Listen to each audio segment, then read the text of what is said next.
il y a une cause qui est totalement à part, qui est la vitesse. Il n'y a pas d'accident de la route sans vitesse. Il faut qu'il y ait des véhicules qui ont une certaine masse, qui sont en déplacement, pour que des individus soient victimes de différentes manières, soit par des chocs, soit par des phénomènes de décélération importante, soit victimes d'un traumatisme qui va signer leur blessure et la gravité de leur blessure. Et au-delà de la vitesse, il y a un grand nombre de facteurs qui sont classiques, connus comme étant des causes d'accidents de la circulation routière, au premier rang desquels l'alcool. Alors l'alcool, c'est indiscutablement, toutes les statistiques le confirment, c'est 1/3 des morts.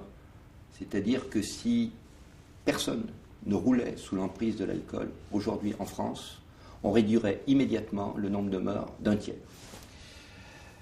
Alors ensuite, si on classe ces causes selon le nombre de victimes qu'elles induisent, j'ai presque envie de dire que la deuxième cause, alors là il y a un certain nombre de causes qui sont un peu dans le même paquet en termes d'impact sur les victimes. Vous avez le téléphone au volant, vous avez l'hypovigilance, ce qu'on appelle l'hypovigilance, vous avez les médicaments qui restent encore un sujet on va dire de travail, de recensement, de quantification plus précis que ce qu'on sait actuellement, et vous avez évidemment les stupéfiants.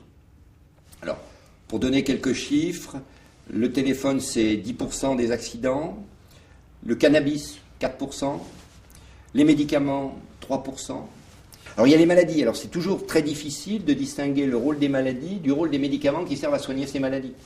Et on peut dire qu'un certain nombre de pathologies, toutes confondues, pourraient représenter 2 à 3% aussi des causes d'accidents.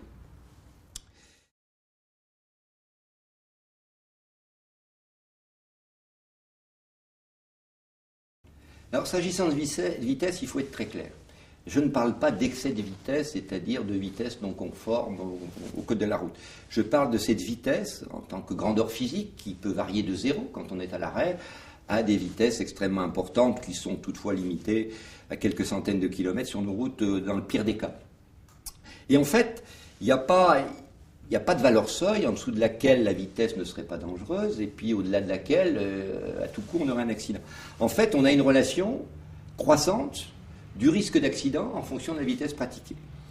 Et malheureusement, j'ai envie de dire, cette relation entre la vitesse et le risque d'accident, le risque de décéder dans un accident, donc d'avoir un accident puis ensuite de mourir de ses blessures, c'est pas une fonction linéaire. C'est-à-dire, lorsque je multiplie ma vitesse par 2, je ne multiplie pas mon risque d'accident par 2. Je le multiplie beaucoup plus parce qu'en fait, ce qu'on appelle une fonction quatrième de la vitesse. C'est-à-dire que le risque de mourir dans un accident de la route, en fonction de la vitesse, augmente comme la vitesse multipliée 4 fois par elle-même.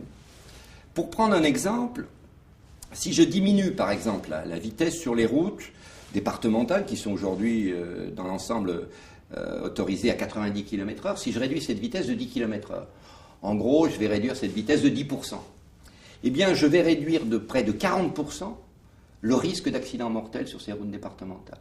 Donc on voit bien qu'il n'y a pas l'effet vitesse est un effet totalement amplifié par le fait que cette relation n'est pas linéaire entre la vitesse et le risque de mourir dans un accident. Alors, comment les autres facteurs interviennent ? Par exemple, quand on dit que le fait de rouler sous l'emprise du cannabis multiplie en gros par 2 le risque d'être responsable d'un accident mortel, on ne nuance pas ce résultat selon la vitesse pratiquée. C'est-à-dire, quelle que soit la vitesse que vous pratiquez, le fait que vous soyez sous l'emprise du cannabis multiplie par 2 votre risque d'être responsable d'un accident mortel. Et donc, en fait, tous ces facteurs, les facteurs d'inattention, les facteurs d'hypovigilance, l'alcool, le cannabis, les médicaments, le téléphone, sont des facteurs qui, en fait, sont des facteurs aggravants par rapport au phénomène vitesse, qui viennent se surajouter au risque attaché à une vitesse donnée. Et donc, c'est pour ça que certains en arrivent à oublier que la vitesse joue un rôle. C'est l'ingrédient de base de l'accident de la route. Sans vitesse, pas d'accident de la route.